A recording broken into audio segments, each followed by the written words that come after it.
17 episode की शुरुआत में हम देखते हैं कि जिनसी नामजू को दिखाने के लिए एक डॉक्टर को बुलाती है, तो उसे बताती कि इसे कोई भी गहरी चोट नहीं लगी है, फिर भी तुम्हें नामजू का कुछ दिन तक ध्यान रखना होगा। अगर वो सही से रेस्ट करेगा तो वो बिल्कुल ठीक हो जाएगा। और जैसे ही डॉक्टर जाते हैं तो जिनसी नामजू को रिक्वेस्ट करती है कि तुम इस औरत के ऊपर केस मत करना, क्योंकि वो औरत उस लड़की की मॉम है जिसका काम चुराने का इल्जाम मेरे ऊपर लगा हुआ है, और उस औरत की बेटी कुछ दिन पहले गुजर गई थी।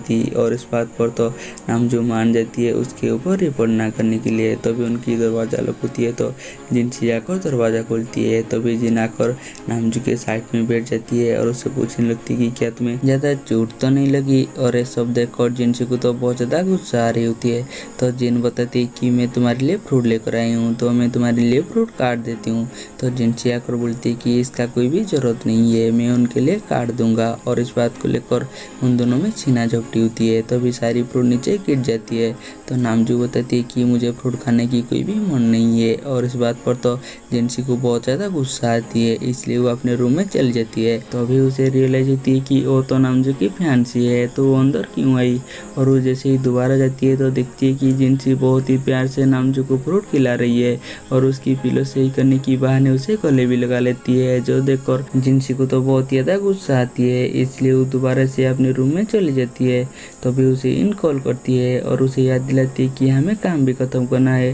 तो जिनसी उसे अपने घर में आने के लिए बोल देती है। और दूसरी तरह सावचान नामजू से मिलने के लिए आती है और उन्हें बताती है कि मैंने उस इंसान को ढूंढ लिया जिस इंसान ने जिनसी का काम कॉपी किया है, लेकिन मुझे उसके खिलाफ कोई भी सबूत नहीं मिला। तो नामजू उसे बोलती है कि तुम कोशिश करते रहो और तुम्हें जिन सब के बारे में पता चलेगा तुम भी मुझे उन सब के बारे में ज़रूर बताना। और उसके बाद घर में इन आती है और जिनसी इनके साथ बहुत ही हंसते हुए काम करते हुए देखकर नामजू को तो बहुत ज़्यादा जलन होती है। इसलिए वो जिनसी का अटेंशन लेने की पूरी कोशिश करती है, लेकिन जिनसी तो उसे देखता भी नहीं है। इसलिए नामजू उन दोनों के ऊपर नज़र रखने के लिए वहीं पर सोने का एक्टिंग करने लगती है। तभी उसे सावचान मैसेज करती है और उसे बताती है कि वो लड़की अपनी गलती मानने के लिए रेडी नहीं है। तो नामजू उसे बोलती है कि तुम उसके साथ मेरी एक मीटिंग फिक्स करो। और नामजू उसी लड़की से मिलने के लिए जाने के लिए जिनसी और इनको उसके लिए खाना लेने के लिए यहाँ से भेज देती है। और उसके बाद नामजू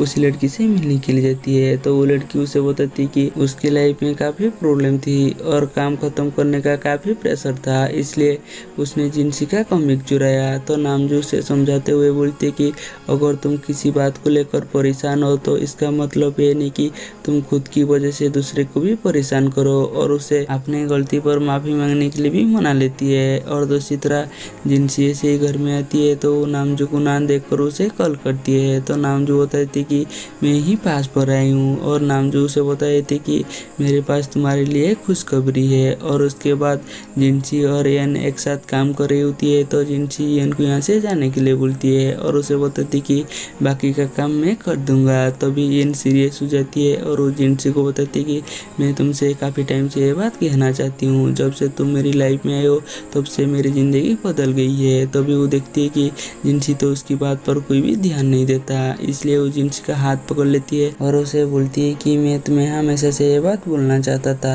और जैसे ही और कुछ बोलने वाला होती है तो उस टाइम पर नामजू पहुँच जाती है और वो इनके पास जाकर उसे उठाती है और उसके साथ लड़ने लगती है कि तुम कैसे मेरी फैंसी को ऐसे छू सकती हो। तो इस बार इन भी नामजू को जवाब देती है कि मुझे पता है कि तुम दोनों रियल में कपल नहीं हो, तुम सिर्फ कपल बनने का एक्टिंग कर रही हो। और जैसे ही उन दोनों का लड़ाई बढ़ने वाला होती है तो जिनसी जाकर इनको यहाँ से निकाल देती है और वो आकर नामजू से माफ़ी मांगती है और उसे बताती है कि इन ऐसा दोबारा कभी नहीं करेगा और वो हम दोनों के बारे में कभी किसी को नहीं बताएगा। तो नामजू से बोलते कि ठीक है, इस बार मैं तुम्हें माफ़ करती हूँ, भूल करूँ यहाँ से चली जाती है।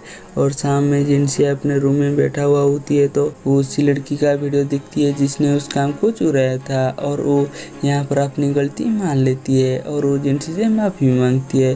और वो बताती है कि जिनसी की एक दोस्त ने मुझे बोला कि हमें खुद की परेशानी को सॉल्व करना चाहिए। तभी जिनसी को याद आती है कि वो जब घर वापस आया था और नामजू को कॉल किया था। तो नामजू ने बताया था कि मेरे पास तुम्हारे लिए गुड न्यूज है, और जिनसी समझ जाती है कि इसके पीछे नामजू है, और वो नामजू के लिए कुछ फ्रूट करती है और वो नामजू के पास जाती है और उसे पूछती कि तुम तो आज मुझे गुड न्यूज़ सुनाने वाले थे। तो नामजू उसे बताती कि मुझे इसके बारे में कुछ भी याद नहीं है। तो जिनसी समझ जाती कि नामजू तो इसके बारे में कुछ ही भूलेगा नहीं, इसलिए वही पूछती कि क्या तुमने उस लड़की को सच्चाई बताने के लिए कन्विंस किया है, और ऐसे भी मैंने डिसाइड कर लिया था कि मैं इसके लिए सबसे माफ़ी मांग लूँगा, लेकिन और तुमने मेरे लिए उसे सच बोलने की कन्विंस किया, और मैं जब भी मुसीबत में होती हूँ तो तुम मेरा हमेशा मदद करते हो, और मैं तुमसे मिलकर सच में बहुत ज़्यादा खुश हूँ। तो नामजू उससे बोलते कि अगर ऐसी बात है तो तुम इसका रीपे कैसे करोगे, बोलकर